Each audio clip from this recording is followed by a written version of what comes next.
네, 안녕하세요. 어긋나고수사입니다. 혹시 내가 평소 이용하는 건물의 승강기가 일반용인지 비상용인지 아니면 피난용인지 궁금하셨던 적이 있으신가요? 오늘은 일상생활에 없어서는 안 되는 승강기에 대한 이야기를 같이 한번 해보겠습니다. 네, 먼저 일반적인 승강기인 승용 승강기의 설치 대상입니다. 통상적으로 사용상 편의를 위해 선택적으로 승강기를 설치하는 경우가 대부분이긴 하지만 건축법에서 승강기 설치를 의무화하고 있는데요. 6층 이상인 건축물로서 연면적이 2000제곱미터 이상인 건축물은 건축을 하려면 승강기를 설치해야 한다고 규정하고 있습니다. 하지만 예외의 규정도 존재합니다. 승강기 설치 제외 대상 층수가 6층 이상인 건축물로서 각 층 거실의 바닥 면적이 300제곱미터 이내마다 한 개소 이상의 직통 계단을 설치한 건축물은 승강기 설치 대상이 되더라도 설치를 안 해도 된다는 예외 규정이 존재하는 것입니다. 네, 법적인 기준은 이렇게 되어 있지만 6층 이상의 건축물에 승강기가 없다면 해당 건물을 이용하는 사람이 없겠죠. 요즘은 2층 규모만 되어도 승강기를 설치하는 추세이기 때문에 승용 승강기 설치에 관한 법적인 기준은 크게 의미가 없다고 보여집니다. 그건 네 생각이고. 이제 두 번째 레슨. 네, 다음은 비상용 승강기에 대해서 살펴보겠습니다. 먼저 비상용 승강기는 화재 진압을 목적으로 화재 시 소방관들이 사용하는 승강기라고 이해하시면 되는데요. 어떤 건물에 비상용 승강기를 설치해야 되는지 법적인 기준을 같이 살펴보도록 하겠습니다.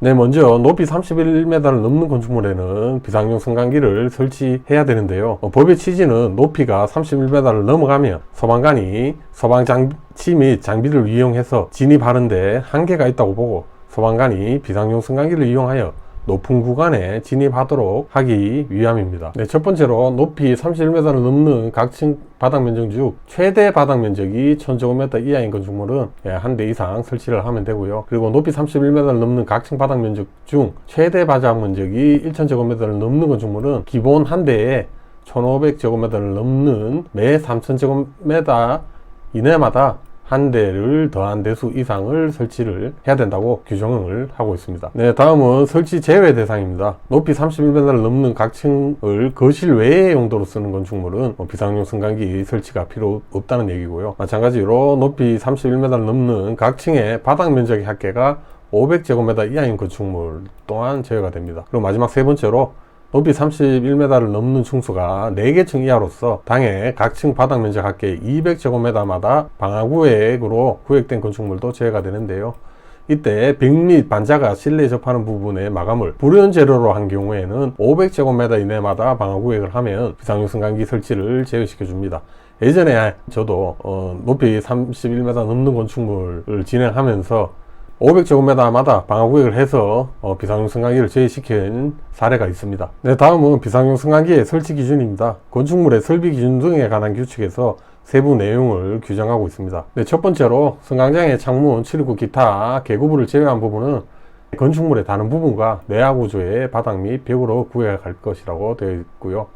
두 번째로 승강장은 각층 내부와 연결할 수 있도록 하되 그 출입구에는 60분 플러스 방화문 또는 60분 방화문을 설치할 것, 그리고 노대 또는 외부를 향하여 열 수 있는 창문이나 배연 설비를 설치할 것이라는 기준이 있고요.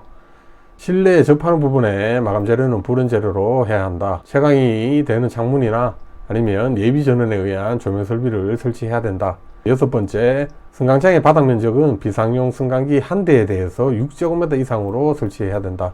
피난층에 있는 승강장의 출입구로부터 도로 또는 공지에 이르는 거리가 30m 이하로 해서 대피에 용이해야 된다는 기준도 있고요. 마지막 여덟 번째로 승강장의 출입구 부근에 잘 보이는 곳에 당해 승강기가 비상용 승강기임을 알 수 있는 표지를 설치할 것, 이런 비상용 승강기의 8가지 설치 기준이 있습니다. 드디어 세 번째 레슨. 네, 마지막으로 피난용 승강기인데요. 피난용 승강기는 말 그대로 피난 즉 인명대피를 목적으로 설치되는 승강기입니다. 건축법에서는 고층 건축물에는 한 대 이상을 반드시 피난용 승강기로 설치해야 한다고 규정을 하고 있습니다. 여기서 말하는 고층 건축물은 건축법 용어의 정리에 나오는데 30층 이상 또는 높이가 120m 이상의 건축물을 고층 건축물이라고 이야기를 합니다. 비상용 승강기와는 달리 피난용 승강기는 설치 예외 규정이 없고 고층 건축물에 해당이 되면 의무적으로 설치를 해야 됩니다. 네, 피난용 승강기의 승강장의 구조 기준에 대해서 보겠습니다. 첫 번째, 승강장의 출입구를 제외한 부분은 해당 건축물의 다른 부분과 내화 구조의 바닥 및 벽으로 구획할 것. 예, 당연한 이야기고요.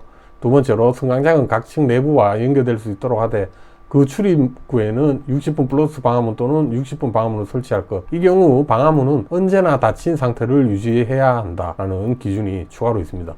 세 번째로, 실내로 접하는 부분의 마감은 불연 제로를 할 것. 그리고 네 번째로, 배연 설비 또는 재연 설비를 설치할 것이라고 규정을 하고 있는데요. 배연 설비와 재연 설비의 차이는, 배연 설비의 경우에는 연기를 외부로 배출을 하고 실내의 공기질을 유지하면서 피난 경로를 확보를 하는 시스템입니다. 재연 설비의 경우에는 연기를 배출함과 동시에 신선한 공기를 내부로 유입시켜 연기 농도를 낮추고 피난 및 소방 활동을 지원하는 강제 배기 방식이 재연 설비다. 쉽게 그렇게 비교할 수 있을 것 같습니다. 네, 다음 승강로의 구조 기준입니다. 승강로는 해당 건축물의 다른 부분과 내화 구조로 구획할 것. 승강로 상부에 배연 설비 또는 재연 설비를 설치할 것. 이 부분이 승강로죠. 승강로 최상부에는 배연 설비 또한 재연 설비를 설치하고 당연히 내화 구조로 구획을 해야 된다는 기준입니다. 그 다음에 세 번째로 기계실의 구조 보겠습니다. 출입구를 제외한 똑같습니다. 내화 구조의 바닥 및 벽으로 구획할 것. 기계실의 출입구는 60분 플러스 방화문 또는 60분 방화문을 설치할 것. 마지막으로 전용 예비 전원에 관한 규정인데요. 전전시 피난용 승강기, 기계실, 승강장 및 CCTV 등의 설비를 작동할 수 있는 별도의 예비 전원 설비를 반드시 설치해야 되고요. 초고속 건축물은 2시간 이상, 준초고층 건축물은 1시간 이상 작동이 가능하도록 설치를 해야 된다라고 규정하고 있습니다. 중초고층 건축물은 30층 이상, 50층 미만 또는 높이 120m 이상, 200m 미만 건축물을 준초고층 건축물이라고 하고요. 초고층 건축물은 50층 이상이거나 높이가 200m 이상이면 초고층 건축물이라고 규정을 하고 있습니다. 그리고 상용 예비 전원 공급을 자동 또는 수동으로 전환이 가능해야 하고, 전선감 및 배선은 고온에 견딜 수 있는 내열성 자재를 사용하고 방수 조치까지 해야 된다는 이런 내용들이 다 법으로 규정되어 있습니다. 네, 마지막으로 비상용 승강기와 피난용 승강기를 간단히 비교 정리를 해봤습니다. 비상용 승강기의 설치 대상은 높이 31m를 넘는 건축물이 기본적인 설치 대상이 되고, 피난용 승강기 같은 경우는 고층 건축물 30층 이상 또는 높이 120m 이상인 건축물은 무조건 의무적으로 설치를 해야 된다. 비상용 승강기의 외의 규정은 존재를 하고 있고요. 피난용 승강기는 예외 규정이 없습니다. 그리고 설치 대수는 비상용 승강기의 경우에는 1500제곱미터 이하면 한 대 이상 설치를 해야 되고, 1500제곱미터가 초과되면 기본 한 대에 1500제곱미터가 넘는 매 3000제곱미터 이내마다 한 대를 추가 설치해야 됩니다. 그리고 피난용 승강기의 설치 대수는 승강기 중 한 대 이상을 반드시 피난용 승강기로 설치를 해야 된다는 규정을 하고 있습니다. 비상용 승강기의 목적은 화재 진압이 목적입니다. 그리고 피난용 승강기의 목적은 인명 대피의 목적을 가지고 있다. 이렇게 한눈에 비교를 해볼 수 있겠습니다. 이 새끼한테 입만 벌리면 비상용 승강기 및 피난용 승강기는 단순한 법규 준수를 넘어 우리 모두의 생명과 안전을 지키는 중요한 시설이라는 점 꼭 기억해 주시길 바라겠습니다. 다음번에도 유익한 건축 관련 이야기로 다시 돌아오겠습니다. 감사합니다. 누구인가? 지금 누가 기침 소리를 내었어?